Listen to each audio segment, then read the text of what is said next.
Hello, hello, good morning. Beautiful. Okay, so I took a week off last week because I was traveling from one festival to another festival, and I was gonna try to hop on, but you know what? It felt good to just give myself permission to take a break. And, like take a week off and come back the next week. And so I'm back here and I hope to continue this every week. But sometimes we do need to give ourselves permission to take a break, take a day off, take a rest, depending on what's coming up in our lives. So I kind of wanted to bring that forward in relationship to ourselves and also how we work with our clients as well. And so, how we navigate our life and our relationships and our patterns. And then also, like, if you are a practitioner or you're working with clients, like how you can show up for them as well.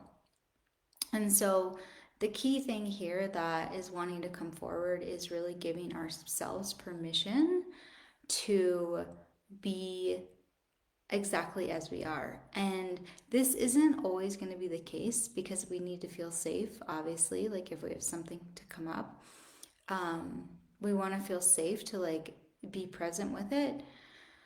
But ultimately, it's like when something comes up, maybe some frustration or some boredom or some anger, it's like, one, are we reacting? Or two, are we giving ourselves space to be with the feeling of what's coming up? Or are we pushing it under the rug? Are we avoiding it? Are we trying to get rid of it? Are we trying to distract ourselves from it? Are we doing something that is going to like take our mind off of it? And some situations, this is actually a way of protecting ourselves. Like maybe it's not safe to feel what we're feeling. Maybe we're in a place where it's not safe to cry and have our emotions, and it's actually going to be more damaging than if we actually just brush it under the rug. But I'm not talking about that. I'm talking about like actually like bypassing what's present and distracting ourselves. So like if we're at home and we're feeling something, but instead of dealing with it, we're reaching for like, you know, some kind of coping mechanism, or we're turning on the TV, or we're making ourselves really busy, right? And so we're distracting ourselves from like what's really true and what's present instead of giving ourselves permission to actually feel what is there. And this is really valuable because when we're actually able to drop in and give ourselves permission to be what's present, one, we can see like why it's surfacing, why it's there, like maybe what's triggering it. And then also when we actually settle into it and we're with it, this is where it transmutes, this is where it moves. And so if we're masking it and we're distracting it and we're using our coping mechanisms, right, there is a time and place for that. But ultimately, when we're doing those things over and over again, we're more of what we're feeling is actually penetrating into the cells and getting stuck. I don't like to use that word, but like let's say just like stuck in the body, right? And so it's getting stored in the body in places because it doesn't have an outlet, doesn't have a way to like move fluidly and like process. And so the idea is, energy is like always moving. It's very fluid, it's very flowy. If you notice, like if you dance or if you do some movement or, like just even something gentle, like, you might feel the energy shift in your body. That's because we're moving the energy like energetically and physically within ourselves. So, that's why like massages and sound healings and things like that can be really beneficial for not only the energetic, but like the physical body because we're actually like moving things around. Um, but we want to give ourselves permission to really be able to feel what's present because this is how we can um, really take a look at what's there, and we want to meet ourselves with that place of compassion and care and acceptance and love, like with no matter what is present. And what happens is that we get we get more resilient at being able to move through whatever comes up, right? So maybe we move through it faster, maybe we have more tools, and then what happens is our capacity expands. So if we want to expand our capacity and we want to feel regulated more often than not, and we want to be able to like expand and grow, then we really need to be able to be present with what is here and now, what's available, and give ourselves permission to be in that space.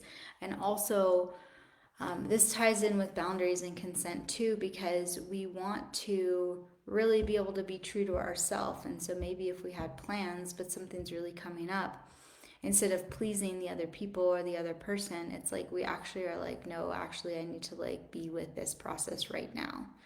Or if somebody like a friend calls you and they like have a whole relationship issue they want to talk about, but you're like in your own process, right? You don't have the capacity for it in that moment, right? And so we want to be able to like also honor ourselves and stand up for ourselves as well. So this is like so all like intermingled. So I wanted to speak to this a little bit like about us like as our own human, and then also when we're working with clients, and giving them permission to show up like exactly as they are. And so no matter where they're coming from, maybe they just had a really busy day or a really chaotic situation at home, or maybe they just came from like the most blissed out event. Like it doesn't really matter. It's like we are holding space for them to show up exactly as they are. And we're giving them permission to be themselves, right? They don't need to come in a certain way. They can come at like that. That isn't what we're doing when we're facilitating healing, right? We're not saying, oh, you have to like, show up. Of course, we don't, like maybe depending on our work, like we don't, we do have boundaries around like substance use and things like that, and right, them showing up like, but if they're showing up like, emotional or frustrated, like that's all welcome, right? It's all just part of like their energetic system. And so we want to welcome the wholeness of the people that we're working with, and them to show up, and then we can do our work from that place and facilitate from that place. It doesn't have to be this all blissful thing. Like healing's not linear. Healing isn't always like pretty. It can be messy, it can be chaotic sometimes, and that's something I think people don't realize all the time. Maybe when they first start their healing journey, or they see healing, or they're like avoiding things. And I'm not here to like judge or shame any of that, because it's all part of the journey and the process. But the healing journey can be messy, but it doesn't have to be maybe like as dramatic as sometimes we make it, right? We can be held, we can be nourished, we can be loved through the process. And so this is like really, really important that we can bring this into our space with our clients, and support them and help them feel safe, and help them feel heard, and help them feel seen, because ultimately this is what creates the healing. And I talk about this a lot. And it's and it's because the healing is natural. The body has so much wisdom, and it can do things naturally if it has the space and the support to do it.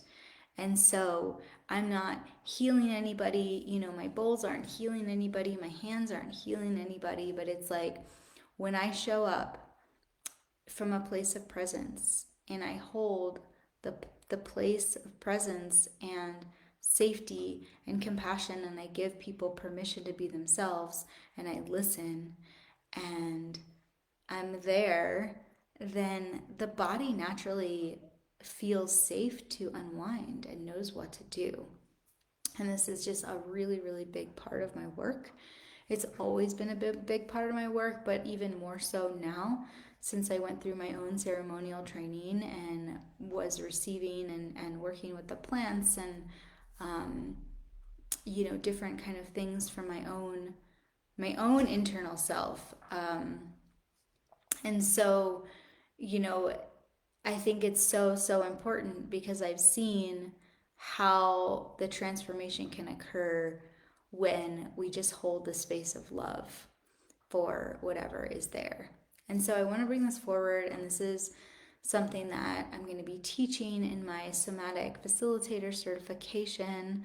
So if you're curious about that and you want to become a practitioner or a somatic facilitator, or maybe you already are a facilitator but you really want to bring in the trauma awareness into your practice, this certification is like perfect for you, kind of wherever you're at in your journey, because we're really going to be diving into like the trauma informed aspect of somatic facilitation and how to hold that space, and not just from a we're going to write it on a chalkboard and learn, but it's going to be an embodiment. We're going to be I'm going to be offering transmissions and channelings, and we're going to really embody what it means to be trauma informed and how to show up as a facilitator. So I'm so, so excited for that. Um, and I had something else that I was going to share, but I think it passed. So I will end here for now. And I would love to have you on the call live. I would love for you to ask questions so I can really answer your questions. I love to bring my oracle forward, but I would really love to answer your questions here. So please, please leave them in the group, leave them in the comments, and show up live, and we can have some fun together. Have a beautiful Tuesday, and I'll see you next week.